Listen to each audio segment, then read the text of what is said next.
ما شاء الله. ما شاء الله. بارك الله فيكم الفاضل عبد الولي. أبو فوزان. كسعة. ما شاء الله. السلام عليكم ورحمة الله وبركاته. شيخنا شيخ أبو دلحة.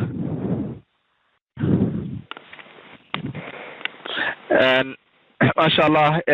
شيخ وك السلام يا إلهي كحفظيو.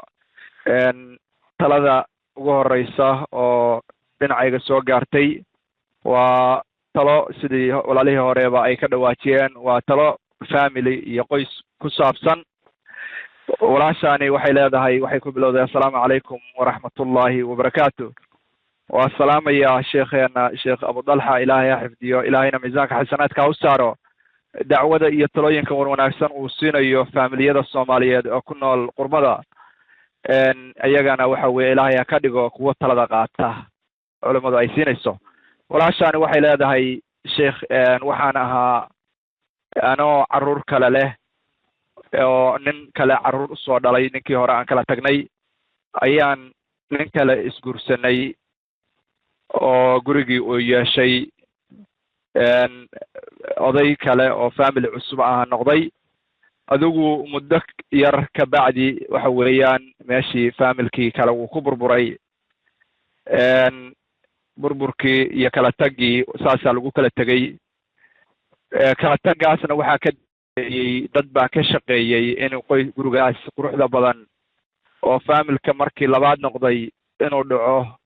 dad baa ka dambeeyey oo ka shaqeeyey. alxamdulilah ninkii awlaad baana dhex martay oo ilaahay awlaad buna kala siiyey.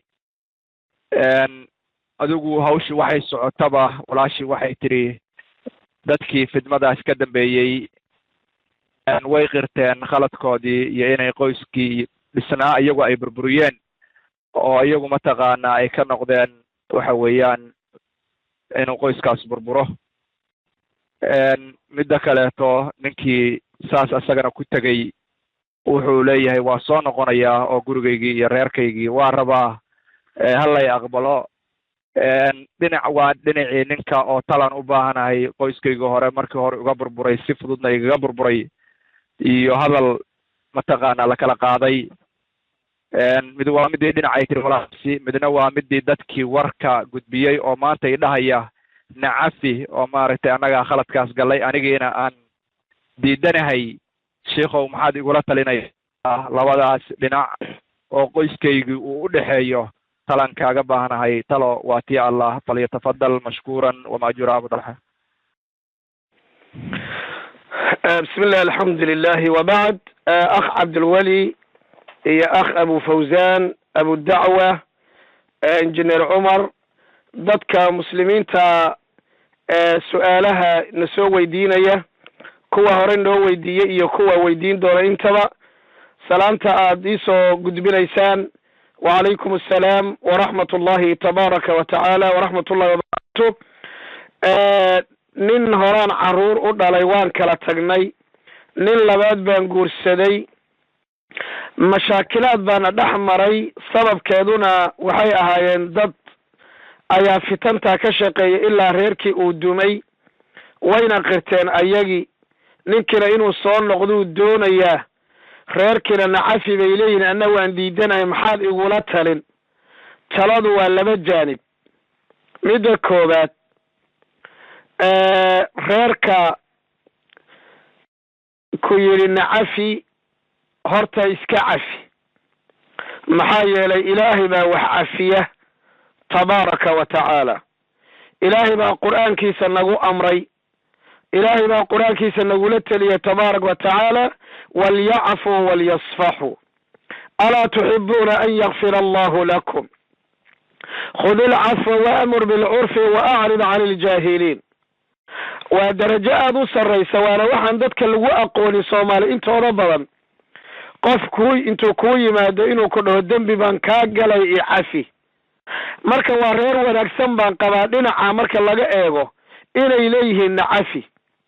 adiga waxaan kugula talin wixii ilaahay nagula teliyey ee nebi moxamed nagula teliyey calayhi asalaatu wassalaam, oo salafka nagula taliyeen, oo ah inaad cafido walaalaha.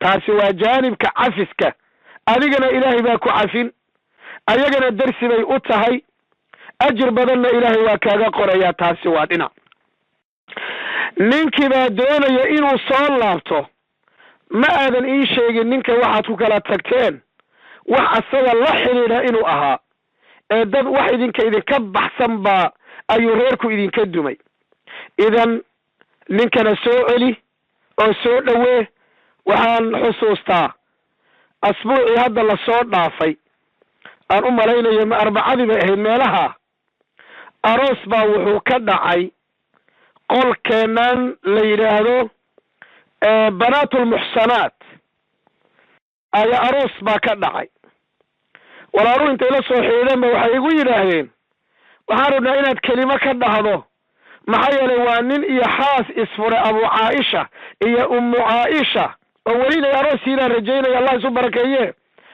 oo mar laba isu soo xiisay hadalkayga waan xusa waxaan ku bilaabay arrintani waxay dhiirigelin u tahay cid kastoo horay isu furtay inay dib iskugu soo noqdaan malaha ducadii baa la aqbalay saasayna su-aasha ku timid waxaan leeyahay gabadhay arooskaaga aan soo xaadirno waan soo xaadiri insha allah walaalahana way soo xaadiri doonaan odaygaagii hore soo celi shaydaankana iska naara reerkana dib u dhisa weliba waxaa tiri carruur baan u dhalay faraxa ugu weyn ilmaha leh aabbihii ma jooga soo maaha maanta markuu aabbihii soo dhex fadhiisto oo ilmihii arkaan hooyadii aabbihi isla qoslaya aabbihii hooyadii oo isku faraxsan aabbihii hooyadii oo wax wada cunaya aabbihii hooyadii oo musqushooda hal mar wada gelaya soo wada qabaysanaya aabbihii iyo hooyadii oo guri wax ka wada qabanaya farxadda ugu weyn ilmaha ayaa iskale